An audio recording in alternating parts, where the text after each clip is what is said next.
Bismillahirrahmanirrahim. Assalamualaikum warahmatullahi wabarakatuh. Waalaikumsalam. Selamat pagi semuanya. Pagi. Bagaimana kabar hari ini? Baik. Ya.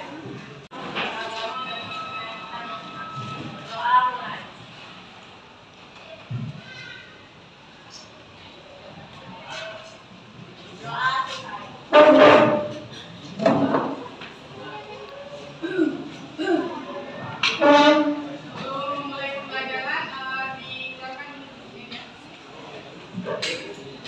Kalian kita Ahmad Rafi, Naila Hawa, Naila Hawa, Baik Natasha, Baik Tova, Baik Ahda, Demiana Putri, Dewa Netu, Farhan, Dewa Ayu, Dewi Putra, Komar Agus, Komar Priyadi, Komar Krisna, Vida Ayu Kade, Vida Ayu. Mungkin materi kita pada pagi hari ini yaitu teks anekdot. Ayo lagi. Ayo baca. Masa mempelajari siapa langkah kecil yang kau ambil saat ini akan membawa berdekat dengan tujuanmu. Jadi jangan pernah berhenti bergerak maju. Ini wajiban hari ini yaitu setiap langkah kecil yang kamu ambil itu membawamu lebih dekat dengan tujuan apa yang diinginkan. Jadi jangan pernah berhenti bergerak maju. Capailah cita-cita kalian sampai setinggi itu. Selanjutnya yaitu tujuan pembelajaran teks anekdot. Yang pertama, mengetahui definisi teks anekdot. Yang kedua, menentukan struktur dan kaidah pembahasan teks anekdot. Yang ketiga, mampu menghasilkan teks anekdot. Ini yang pertama ini, sekarang kita pelajari apa itu definisi teks anekdot, menentukan struktur kaidah. Nanti setelah mempelajari teks anekdot tersebut, kalian bisa mampu menghasilkan teks anekdot sendiri.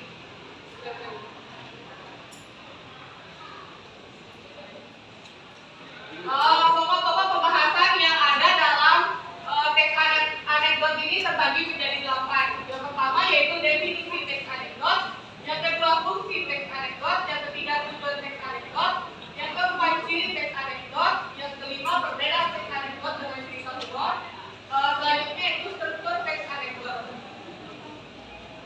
Adapun ciri pembahasan teks anekdot dan yang terakhir yaitu langkah menyusun teks anekdot. Ada yang tahu apa itu teks anekdot? Cerita yang mana? Ada lagi yang berpendapat? Benar, definisi teks anekdot ini cerita lucu yang terdapat sindiran atau kritik di dalam cerita tersebut. Sindiran halus agar pihak yang dituju itu tidak tersinggung, makanya dibuat cerita lucu. Paham? Selanjutnya yaitu fungsi teks anekdot. Merupakan wahana ekspresi yang berhubungan dengan ketidakpuasan, kejengkelan dan kemarahan yang disampaikan melalui sindiran-sindiran lucu. Ini merujuk kepada sarkasme. Sarkasme yaitu gaya bahasa yang mengekspresikan ketidakpuasan, kejengkelan, kemarahan, kritik yang akan memunculkan sindiran-sindiran lucu tersebut agar tokoh publik itu tidak tersindir secara langsung. Ada yang ditanyakan Pak ini? Selanjutnya yaitu tujuan teks anekdot. Yang pertama yaitu menyampaikan kritik secara tidak langsung. Maksudnya yaitu menyampaikan kritik secara tidak langsung ini membuat cerita lucu yang di dalamnya itu ada kritik agar tidak menyinggung tokoh publik tersebut atau menyinggung secara halus, tidak secara langsung. Yang kedua yaitu membangkitkan tawa. Yang ketiga yaitu mengucapkan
Yang ketiga yaitu menyindir secara tidak langsung seperti yang saya jelaskan tadi, menyindirnya dengan cerita yang lucu agar tokoh konflik itu tidak tersinggung.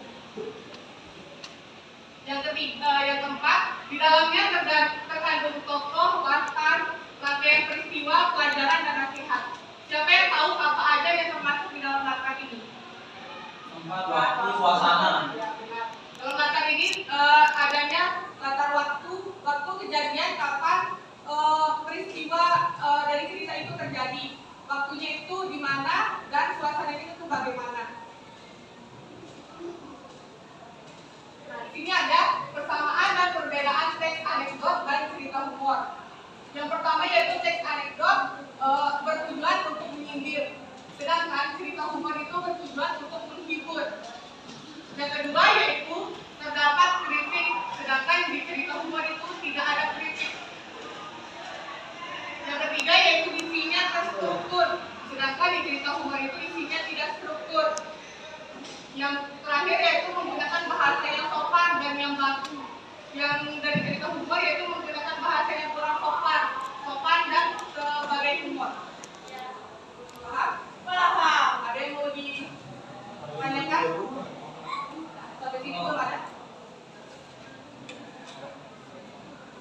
Di sini yaitu struktur teks anekdot dibagi menjadi 5. Yang pertama abstraksi. Abstrak itu bagian awal yang menggambarkan isi dari teks tersebut. Yang kedua yaitu orientasi, bagian awal pengenalan dari cerita tersebut. Yang ketiga yaitu krisis. Krisis itu bagian inti dari suatu peristiwa. Yang keempat reaksi. Reaksi itu respon atau tanggapan dari krisis itu sendiri. Yang terakhir yaitu koda. Koda itu penutup atau kesimpulan dari teks anekdot itu sendiri. Adapun ciri kebahasaannya yaitu menggunakan kalimat langsung. Nah, kalimat langsung ini kutipan seseorang yang tepat, biasanya ditandai dengan tanda petik 2. Tahu tanda petik 2? Tahu. Selanjutnya yaitu menggunakan kalimat retoris. Kalimat retoris ini kalimat yang tidak memerlukan jawaban. Contohnya yaitu siapa yang mau sehat? Pasti jawabannya semua kan yang mau sehat? Ya. Itu yang tidak memerlukan jawaban. Yang ketiga yaitu menggunakan kata ganti orang ketiga. Kata ganti orang ketiga itu apa saja? Iya. Apa juga? Iya. Apa lagi? Apa lagi? Nah, mereka. Kata ganti orang ketiga yaitu ia, dia, mereka, beliau. Selanjutnya yaitu menggunakan konjungsi. Konjungsi itu siapa yang tahu apa konjungsi? Ya benar, konjungsi itu kata hukum. Yang terakhir yaitu menggunakan kalimat seru. Kalimat seru itu penegasan atau perintah. Paham? Paham. Selanjutnya yaitu langkah-langkah penyusunan teks anekdot. Yang pertama itu menentukan topik sebagai masalah yang akan disorot. Kedua, menentukan tokoh yang akan digunakan. Yang ketiga, menentukan peristiwa yang terjadi dari latar belakang. Yang keempat, membuat kerangka anekdot meliputi abstraksi, orientasi, krisis, reaksi, dan koda. Yang kelima yaitu mengembangkan kerangka anekdot menjadi sebuah cerita yang utuh. Dari langkah-langkah penyusunan teks anekdot ini nanti akan Ibu berikan pertemuan besok untuk menjadi tugas. Ini contoh teks anekdot. Bisa 2 orang yang membacakan? Iya. Sesuai namanya. Yusuf. Bira sama Yusuf. Ayo Yusuf. Ayo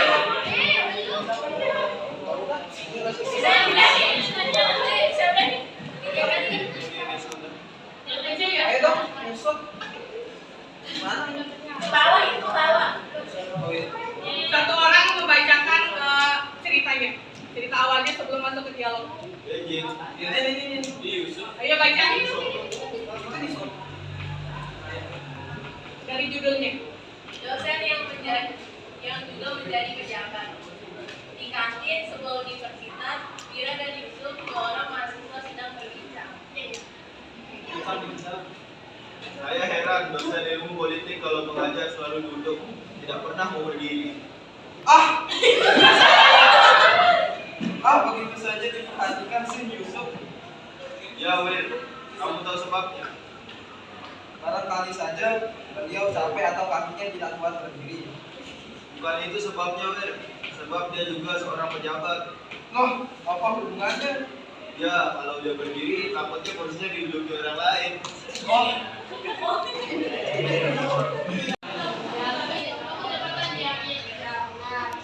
Jabatannya diambil. Di sini jawab pertanyaan di bawah ini.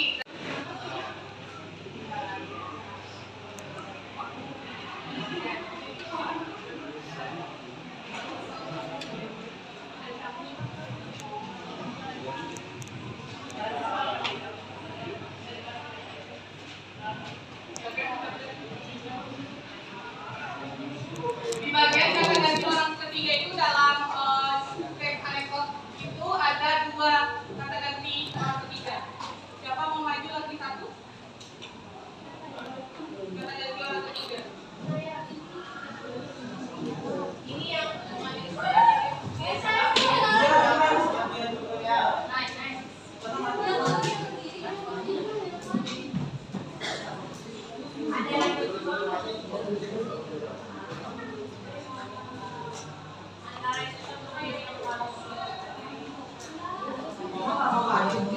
Siapa mau menjunksi atau mau kata ganti orang ketiga?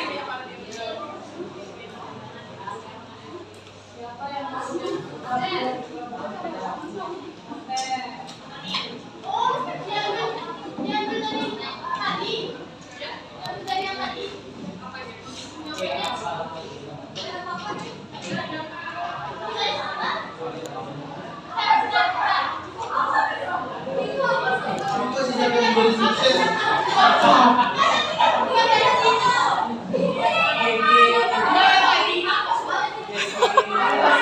Salah tangkap dia.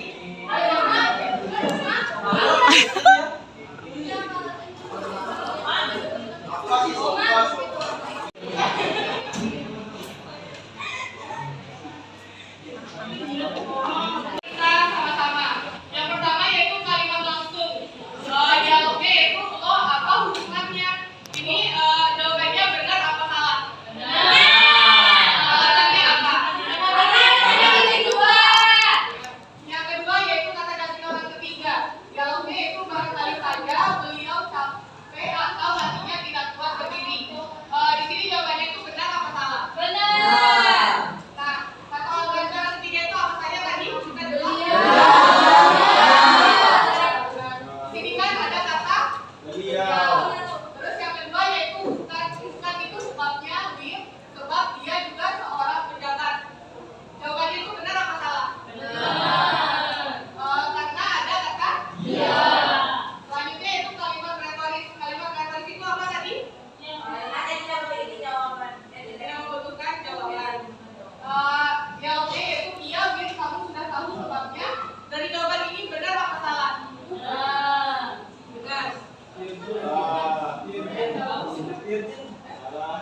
Benar. Salah. Yang benar apa alasannya? Yang salah apa alasannya?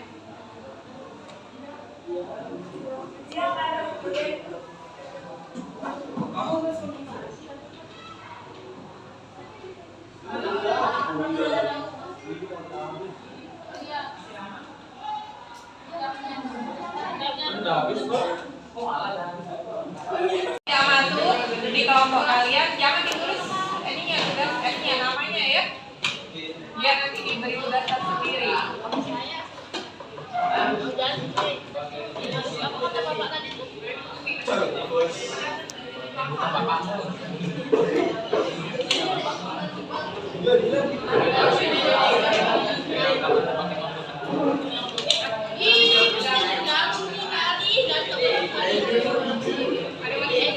Mungkin itu saja pembelajaran kita pada pagi hari ini. Semoga materi yang tadi kita kerjakan dan soal yang kita kerjakan dapat bermanfaat bagi kita.